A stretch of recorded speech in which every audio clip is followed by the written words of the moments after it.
경제 소식을 빠르고 친절하게 전달해 드립니다. 오늘 굿모닝 경제는 이인철 참 좋은 경제연구소장과 함께하겠습니다. 어서 오세요. 어서 오십시오. 자, 지난주에 삼성전자가 실적을 공개를 했는데 어닝 쇼크 그 이상의 수준이었습니다. 그래서 반도체 감산을 결정을 했더라고요. 이 결정의 배경 또 이후에 미칠 영향에 대해서 좀 분석을 해주시죠. 그렇습니다. 이 지난해 1분기에 무려 14조 원 넘는 영업이익을 기록을 했어요. 근데 이번 분기에는 96% 영업이 줄었습니다. 예. 6천억 원에 그쳤어요. 영업이익이 삼성전자가 1조 원을 밑돈 것도 충격적입니다. 그것도 2009년 글로벌 금융위기 이후 14년 만에 처음인데 누구나 예상을 했었어요. 반도체가 너무 부진하다. 재고가 너무 많이 쌓여 있다. 1분기 재고만 거의 30조 원 가까이 쌓여 있었습니다. 자, 그러다 보니까 이 지금 감산, 그동안은 이제 지난번 이 컨퍼런스 콜에서도 인위적인 감산하지 않겠다라고 이제 공격적인 경영을 선언했거든요. 예.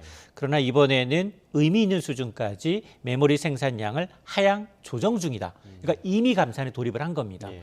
자, 그런 소식이 알려지다 보니까 오히려 지금 주가는 강세를 보이고 있는데요. 예상보다 이제 불황이 길어지자 이제 방향을 전환하는 것으로 보입니다. 그동안에 이제 치킨 게임으로 간다 하더라도 결국 승자는 기술력, 자본력이 강한 삼성전자가 될 수 있겠지만 그럼에도 불구하고 이 예상이 길어지게 되면 적자폭은 더 커질 수밖에 없는 상황이었습니다. 특히 지금 그러면 언제 업황이 턴어라운드 할 거냐라는 질문에 대해서 사실 2분기도 업황은 좋지 않습니다. 예. 네. 2분기도 상당히 적자가 지속될 수밖에 없고 특히 반도체 적자는 이번에도 한 4조 원대로 예상이 됐었기 때문에 적어도 이 감산의 효과가 한 석 달 정도 지나서 하반기에는 좀 이 업황이 턴어라운드 되지 않겠느냐라는 건데요. 특히 지금 1위, 2위, 3위 업체가 똑같이 지금 감산을 선언했기 때문에 하반기에 특히나 이제 챗GPT와 같은 AI 산업, 인공지능 산업의 이제 고사양 반도체 칩 수요가 늘게 되면 기업들 입장에서는 반도체 가격이 더 오르기 전에 사야 되겠다라는 판단을 할 수 있거든요. 예. 이것에 기대를 걸고 있습니다. 네, 하반기에 좀 분위기가 반전될 수 있을지 지켜봐야 할 것 같습니다.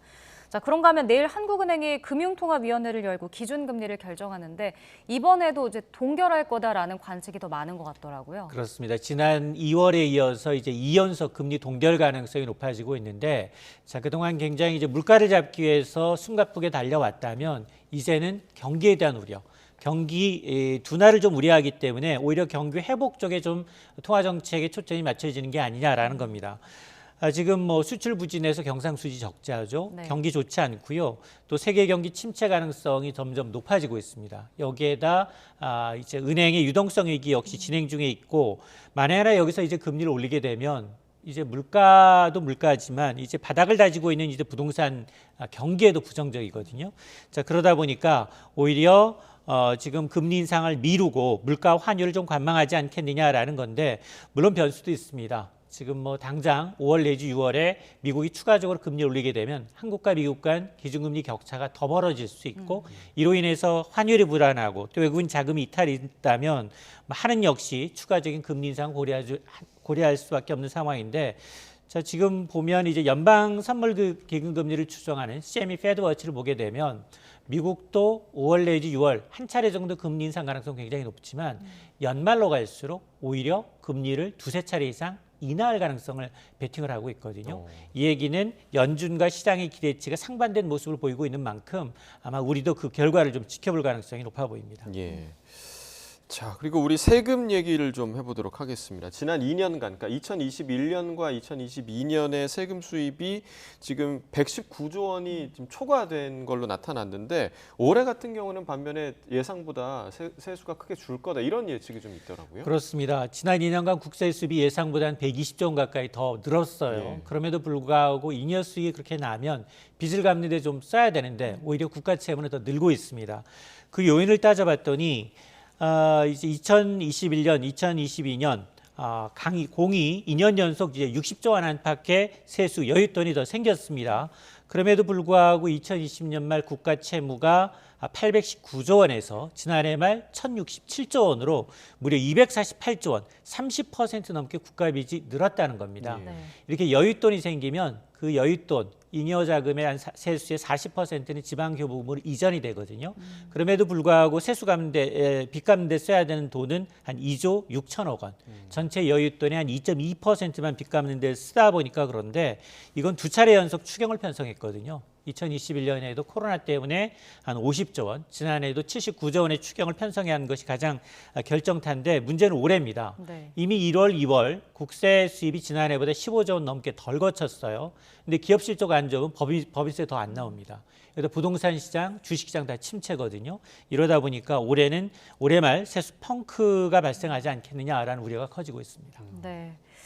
자, 최근에 부동산 PF 부실 우려 소식을 저희도 자주 전해드렸는데 최근 통계를 보니까 국내 증권사의 PF 대출 연체율이 특히나 좀 크게 올랐다라고 하더라고요. 그렇습니다. PF 대출 잔액도 지금 130조 원에 지금 육박하고 있는 것으로 나타나고 있거든요.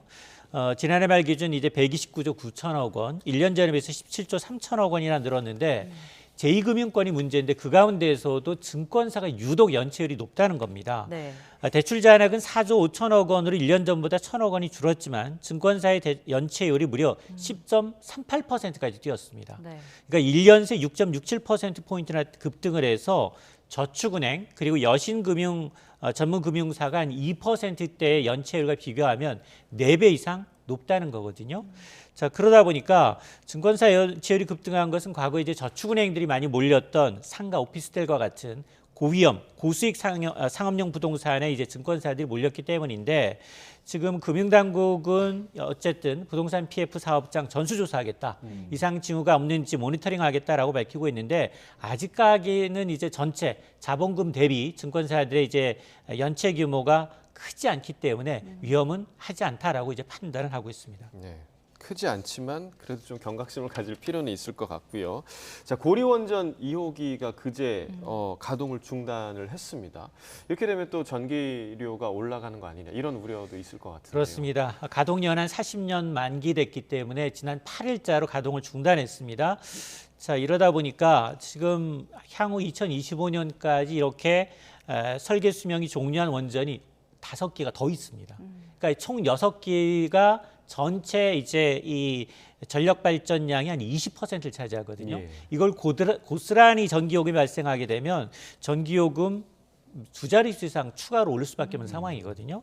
그러다 보니까 발전 단가가 비싼 이제 LNG와 같은 것으로 이제 전력 결손을 맡기게 되다 보면 오히려 전기요금 부담 요인이 발생을 하는데 과연 이제 그렇지 않아도 지금 전기요금 결정을 못 하고 있는 상황에서 부담이 더 커질 수밖에 없는 상황이고 그러나 이런 가운데에서도 이제 환경단체, 시민단체의 경우에는 완전 연구 정지해라라고 이제 요구하고 있어서 정부가 과연 이걸 어떻게 조율할지 여부를 좀 지켜봐야겠습니다. 네, 이렇게 되면 뭐 대폭 상승이 불가피하지 않나라는 생각은 드는데요. 좀 지켜봐야겠습니다. 굿모닝 경제 이인철 소장과 이야기 나눠봤습니다. 고맙습니다. 고맙습니다.